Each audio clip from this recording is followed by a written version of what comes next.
I dropped this little robot into my absolutely disgusting winterized pool.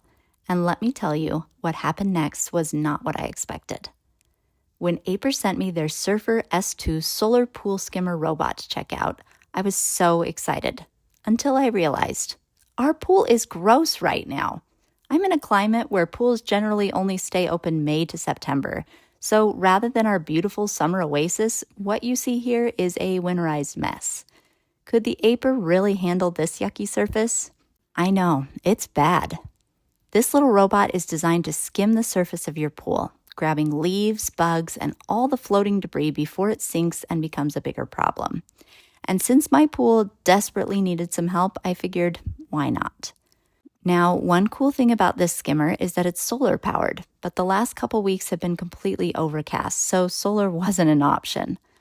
Luckily, the Aiper skimmer also charges super fast from an outlet, and it lasts up to 35 hours on a charge. So I plugged it in until it was fully charged. It only took an hour and a half out of the box, turned it on, and set it in the water to let it do its thing. It has a very simple but functional design. Basically, the two propellers in the back move it around. It ends up being kind of a randomized billiard pattern in my rectangular pool. It sucks leaves and other mess into the impeller, and then the water filters out through the mesh in the back, leaving the debris safely tucked inside the basket. There's a compartment in the basket for chlorine tablets, so it can clean in more ways than one as it travels around the pool.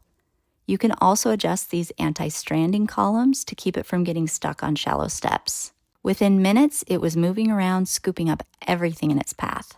Fast forward a couple hours, and the surface of my pool completely transformed. Leaves gone, twigs gone, that weird unidentifiable gunk gone. Just look at all the nasty stuff it pulled out. And it did it all without me having to lift a finger. Well, the surface may look spotless, but I'm realizing the bottom of the pool is an entirely different disaster. So yeah, this little guy did its job perfectly, but now I've got a much bigger problem to deal with. Guess that's my next project.